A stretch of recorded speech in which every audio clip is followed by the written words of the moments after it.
amigo, mga amiga mo nito ang isan diri sa Malabog, Davao City.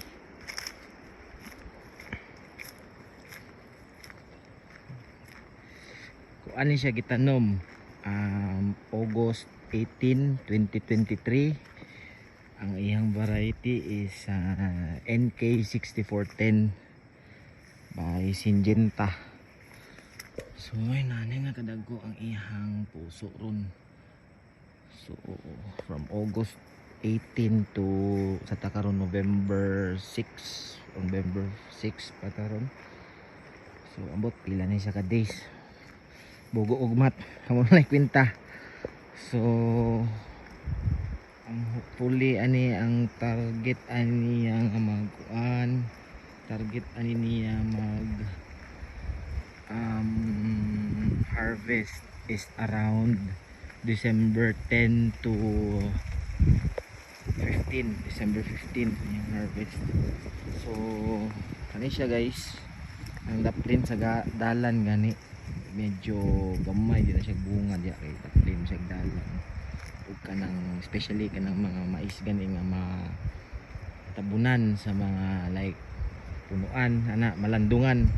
So gamay po na siya og mga pusok,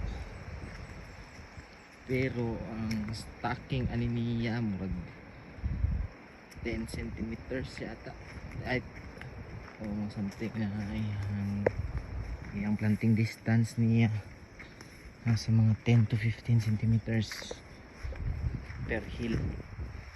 So mapansin ninyo no, ang NK ang binhi sa Syngenta, mapansin ninyo tag-isa lang siya kapuso, tag-isa lang yun na siya kapuso guys. Gumay lang ni siya kay nasa dala niya mosulod ta dito sa tapit na area. Pansin niyo gagmay siya unya kuan gamay ang ihang punuan, bubo iyang punuan. Tag-isa lang pud ang ihang bunga, isa lang, one ear lang jud na siya. Ano guys, abot pa na dito sa ubos, napa na dito likod anang payag. So mauna ni siya ron. Try na to guys, ubos ano to guys, ubos guys.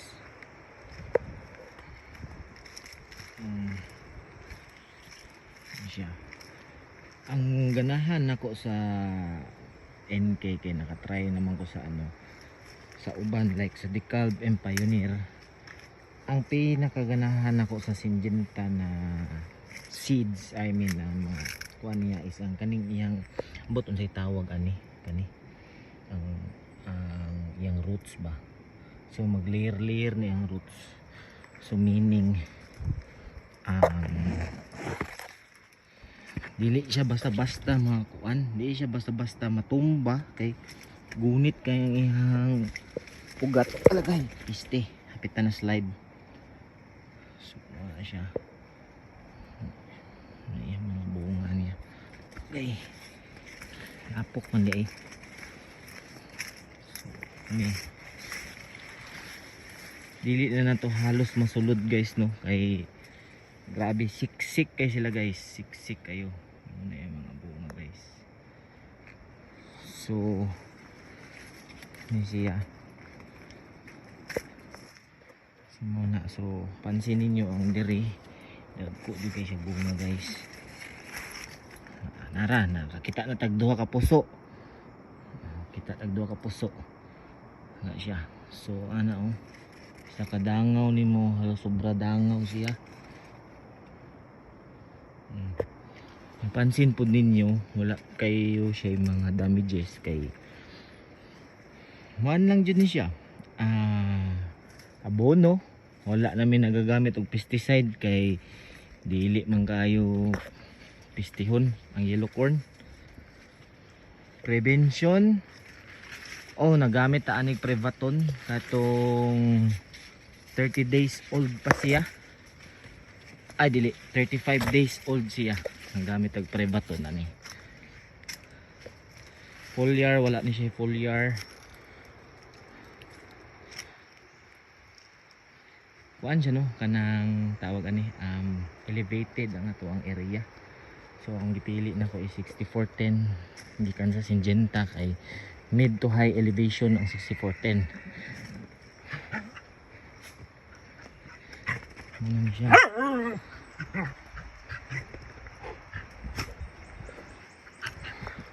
Itong payag sa ubos mo to'y payagan nato sa mais. So kato lang sa kutob diri lang sa ta.